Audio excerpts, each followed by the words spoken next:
नमस्कार सभी हमारे इंडिया टीवी के दर्शकों का बहुत बहुत हार्दिक स्वागत करता हूं।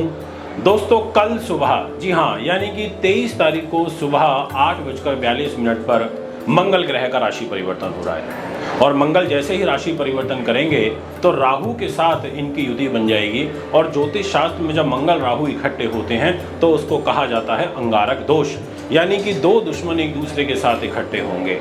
अब मंगल के पास जिस घर की जिम्मेदारी है उस घर का स्वामी ग्रह होकर के वो राहु के साथ में युति दोष बनाएगा, यानी कि जिस घर में बैठेंगे उस घर की भी हानि हो सकती है और साथ में जिस घर के स्वामी हैं उसके फल में भी कमी होगी, क्योंकि मंगल मीन राशि में जा रहे हैं। अब 31 मई तक ये मीन राशि में रहेंगे और ये कल सुबह यानी कि 23 अप्रैल से ये कालखंड शुरू हो जाएगा। तो आपको बहुत सावधान रहना है। मीन राशि वालों से मैं विशेष रूप से आग्रह करना चाहूँगा, क्योंकि ये योग मीन राशि में बन रहा है। मीन राशि में इससे पहले यानी कि प्रीवियस मंथ में भी एक सूर्य राहु का ग्रहण दोष चला था और मीन राशि के ऊपर जो भी एक ग्रहण आया था सूर्य ग्रहण, ये भी मीन के ऊपर ही लगा था। तो इसलिए आपको ध्यान रखना है। अब और क्या क्या इसके रिजल्ट रहेंगे राशियों के अनुसार मैं आपको बताऊंगा, इसलिए वीडियो को पूरा सुने, अंत तक सुने, आपको बहुत कुछ समझ में आएगा और सीखने को भी मिलेगा।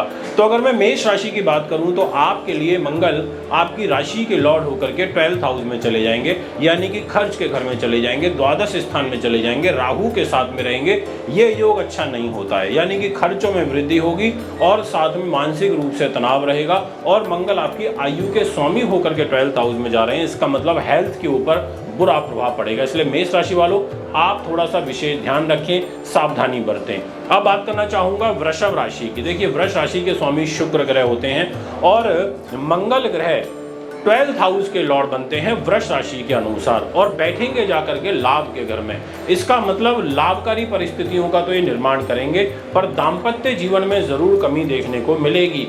आय से अधिक आपके व्यय होंगे, खर्चे ज़्यादा होंगे और आपके बड़े भाई बहन के साथ रिलेशनशिप खराब होती हुई नजर आ रही है। इसके अलावा आपको यात्राओं से बचना चाहिए, विदेश यात्रा करने से बचना चाहिए। बात करूंगा मिथुन राशि की। मिथुन राशि के लिए मंगल बिल्कुल भी अच्छा फल नहीं देते इन जनरल भी, क्योंकि ये छठे भाव के स्वामी हो जाते हैं और 11th हाउस के लॉर्ड हो जाते हैं और दोनों ही बुरे स्थान होते हैं क्योंकि वो छठे से छठा होता है। अब ऐसी स्थिति में इन दो भावों के स्वामी होकर के मंगल आपके कर्म भाव पे रहेंगे। कैरियर पर मंगल राहु का अंगारक दोष बनने का मतलब है कि कैरियर का प्रभावित होना, जॉब में हडल्स आना, ट्रांसफर प्रमोशन में रुकावटें आना, साथ में गुस्सा ज्यादा आना, क्रोधित होना, प्रॉपर्टी रिलेटेड कार्यों में अड़चने आना। और ये 10th हाउस पर मंगल राहु की युति बन रही है, इसका मतलब आपके इन-लॉज की तरफ से आपको कष्ट हो सकता है। आप थोड़ा सा ध्यान रखें, सावधानी पूर्वक कार्य करें। अब मैं आपसे बात करना चाहूंगा कर्क राशि की। कर्क राशि के लिए स्वामी ग्रह हो जाते हैं चंद्रमा पर मंगल के, ये परम मित्र हैं और यहाँ पर इनके पास जो लॉर्डशिप हो जाती है वो बड़ी ही इंपॉर्टेंट हो जाती है। ये केंद्र त्रिकोण के स्वामी हो जाते हैं। जी हाँ, मंगल ग्रह के पास में एक तो जिम्मेदारी आ जाती है आपके 5th हाउस की और एक आ जाती है 10th हाउस की।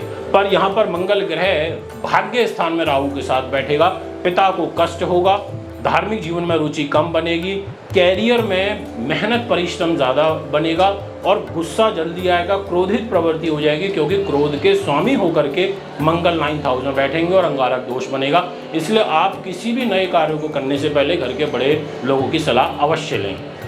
बात करना चाहूँगा आपसे सिंह राशि के विषय में। देखिए सिंह राशि के स्वामी ग्रह सूर्य होते हैं।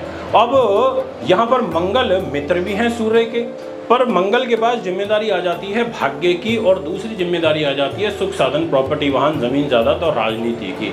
परंतु ये 8th हाउस में बैठेंगे, आप मत भूलिएगा, ये मंगलिक दोष बना करके बैठेंगे। इस घर में इनका राहु के साथ में बैठना अच्छा नहीं होता, भाग्य का नुकसान करेंगे, सुख सुविधाओं में कमी आएगी, आपको नई चीजें खरीदने से भी बचना चाहिए, प्रॉपर्टी रिलेटेड काम में बाधा होगी।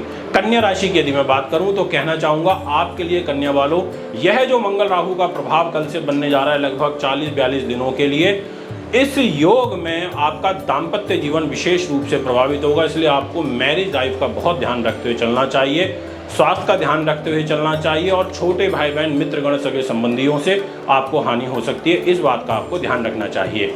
बात करना चाहूँगा तुला राशि की। तुला राशि के स्वामी ग्रह शुक्र होते हैं और सम मित्र हैं मंगल के। पर यहाँ पर जो प्रॉब्लम क्रिएट हो रही है वो ये कि तुला राशि के हिसाब से मंगल ग्रह आपके लिए रोग चोट शत्रु बाधा लेकर के आ रहे हैं, राहु के साथ अंगारक दोष में आ रहे हैं। ऐसी स्थिति में ये आपको दिक्कत दे सकते हैं, आपको अलर्ट मोड में रहना पड़ेगा। धन के स्वामी हैं, जाकर के छठे भाव में रहेंगे, यानी कि बीमारियों पर पैसा खर्च होना, पारिवारिक मतभेद उत्पन्न होना, इस बात का ध्यान रखिएगा। वृश्चिक राशि की यदि मैं बात करूं तो अब खुद आपकी राशि के स्वामी ही मंगल ग्रह बनते हैं और बैठ जाएंगे जाकर के आपकी बुद्धि पर, आपकी उन्नति पर, आपके संतान पर, आपकी नीति पर, आपके यश पर, आपके प्रबंधन पर, आपके शास्त्र कला पर। यहाँ पर मंगल राहु का अंगारक दोष बनेगा तो शीघ्र उत्तेजित होकर आप काम करेंगे, आपकी टॉलरेंस पावर कम रहेगी, आपको क्रोध ज्यादा आएगा। ऐसी स्थितियां यहाँ पर बनती हुई नजर आ रही है, मान सम्मान को ठेस पहुंचेगी। धनु राशि की यदि मैं बात करूं तो द्वादश स्थान यानी कि खर्च के मालिक हो जाते हैं और 5th हाउस के ये यहाँ पर लॉर्ड हो जाते हैं। और ऐसी स्थिति में मन पर बैठेंगे तो मंगलिक दोष भी बनेगा। माँ के घर में माँ के स्वास्थ्य पर विशेष रूप से आपको ध्यान रखना होगा, संकट बनता हुआ नजर आ रहा है। और कैरियर के घर में दृष्टि पड़ेगी तो कैरियर पर भी बुरा प्रभाव पड़ेगा। इसलिए धनु राशि वालों, आपको 40-42 दिनों तक ध्यान रखना है। एक तो क्रोध नहीं करना है, एक प्रॉपर्टी रिलेटेड लेन देन काम सोच समझ के करने हैं, खर्चों पर नियंत्रण रखने, गलत संगति में नहीं पड़ना। अगर मैं बात करूं मकर राशि की तो ये कहना चाहूंगा कि आपके लिए जो मंगल और राहु की युति बनेगी वो तीसरे घर में बनेगी। अब ऐसे इस घर में इनका बैठना, वो भी चतुर्थ भाव के स्वामी होकर के बैठना, ये पॉजिटिव साइन नहीं है। आपको अपने मन पर, अपनी भावनाओं पर नियंत्रण रखना है, क्रोध से बचना है, ओवर कॉन्फिडेंस से बचना है, अन्यथा आपको हानि हो सकती है। जो लोग सेना पुलिस के अंदर है वो ध्यान रखें, इलेक्ट्रिकल इलेक्ट्रॉनिक्स का काम करते हैं उन लोगों को विशेष ध्यान रखना होगा। बात करते हैं कुंभ राशि की। आपकी राशि के स्वामी शनि है और मंगल के शत्रु भी हैं। वैसे तो मंगल शनि को सम मानते हैं पर शनि मंगल को शत्रु मानते हैं। तो कुंभ वालों, आपके परिवार के घर में मंगल राहु की युति बन रही है, वो भी 3rd हाउस के लॉर्ड यहाँ पर हो जाते हैं मंगल ग्रह। तो आप थोड़ा सा यहाँ पर विशेष रूप से ध्यान रखिएगा, ये मैं आपसे कहना चाहता हूँ। अच्छा यहाँ पर साइन नहीं दिखाई देता और एक कर्म भाव के भी स्वामी हैं। तो ऐसी स्थिति में आपके लिए परेशानी पारिवारिक दृष्टिकोण से मुझे बनती हुई नजर आ रही है। फाइनेंशियली थोड़ा हाथ आपका टाइट हो सकता है। अगर मैं बात करूं अब मीन राशि की तो आपकी स्वयं राशि में ही ये दोष बनेगा जो मैंने आपको स्टार्टिंग में बताया था, यानी मंगल राहु की युति आपके प्रथम भाव में बन रही है, मंगलिक दोष बन रहा है यहाँ पर। ऐसी स्थिति में स्वास्थ्य के ऊपर विशेष रूप से बुरा प्रभाव पड़ता है, वाणी में प्रॉब्लम आती है, कड़वाहट आती है, चेहरे पे कोई परेशानी आपके आ सकती है। इस बात का आपको विशेष रूप से ध्यान करना चाहिए। आपको यहाँ पर मंगल की पूजा करनी चाहिए, राहु के दान करने चाहिए। मैं सभी राशि वालों से कहना चाहता हूँ कि मंगल और राहु के उपाय के रूप में आप राहु यानी कि काली चीज़ें, काले तिल, सरसों का तेल, काले कपड़े, काले कंबल, काले चद्दरें, ऐसी चीज़ों का आप शनिवार के दिन दान करें और काल भैरव की पूजा करें। और मंगल ग्रह को आप मजबूत करके रखें, हनुमान जी की पूजा करें ताकि मंगल आपका मजबूत रहे और राहु के बुरे प्रभाव से बचा रहे। तो ये है सभी 12 राशियों का फल। उम्मीद करता हूँ आपको वीडियो अच्छी लगी होगी। नमस्कार।